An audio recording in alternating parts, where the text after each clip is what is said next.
الیوم احل لکم الطیبات، آج حلال کر دیے گئے تم کو پاک چیزیں، وطعام الذین اوتوا الکتاب حل لکم، اور کھانا ان لوگوں کا جن کو کتاب دی گئی وہ حلال ہے تمہارے لیے، وطعامکم حل لہم، اور کھانا تمہارا حلال ہے ان کے لیے۔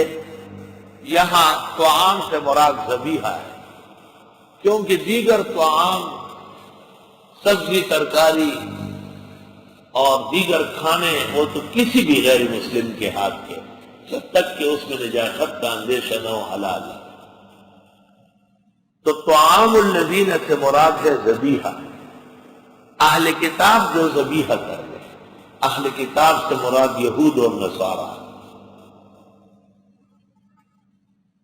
مرزائی کہتے ہیں ہم بھی اہل کتاب ہیں، لیکن قرآن کریم کی فصاحت پر حیرانگی،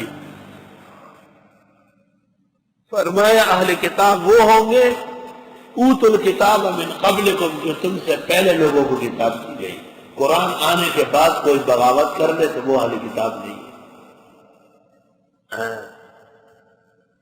آج حلال کر دیے گئے تمہارے لیے صاف چیزیں، ذبیحہ، اور ذبیحہ ان لوگوں کا جن کو کتاب دی گئی وہ بھی حلال ہے تمہارے لیے۔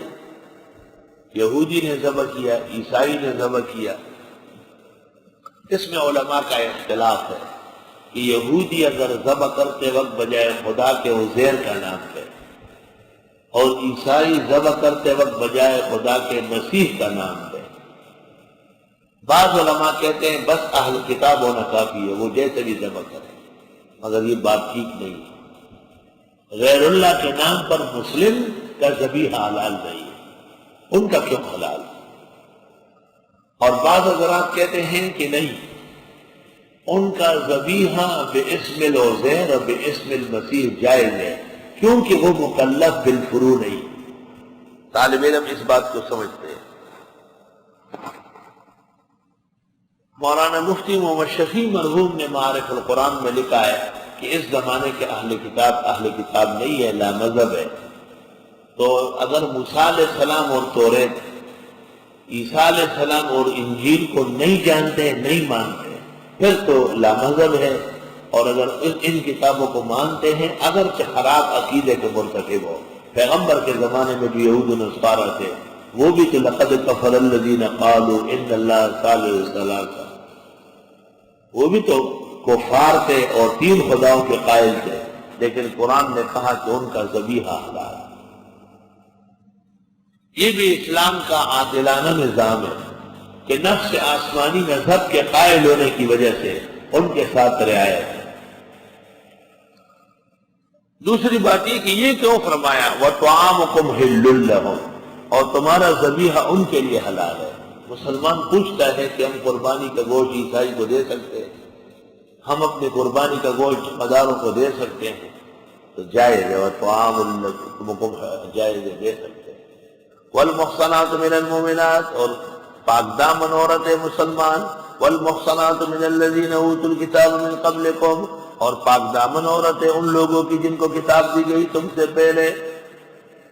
جس طرح مسلمان عورت مسلمان کے نکاح میں آ سکتی ہے، ایک یہودیہ اور عیسائیہ بھی باوجود یہودیت و نصرانیت کے مسلمان کے نکاح میں آ سکتی ہے۔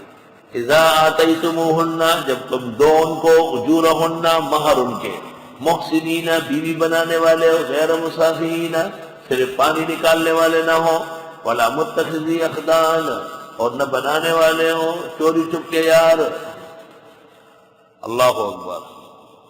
محسنین غیر مسافحین، نکاح محقق گھٹا نہیں، مہر دینا پڑے گا، صرف اجارہ نہیں چلے گا۔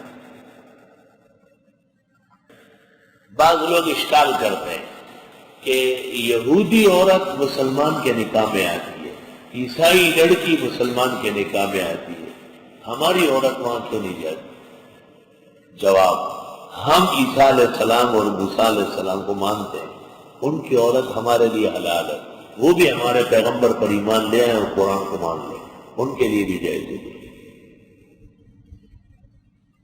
آج بش نے مسلمانوں کو رمضان شریف اور قرآن کے نزول اور محمد صلی اللہ علیہ وسلم کی آمد کی مبارکباد کی.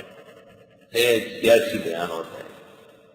وَمَن يَكْفُرْ بِالْإِيمَانِ جو کوئی کفر کر لے ایمان کے بعد فقد حبط عملہ ضائع ہوں گی اس کی نیکیاں وَهُوَ فِي الْآخِرَةِ مِنَ الْخَاسِرِينَ اور وہ آخرت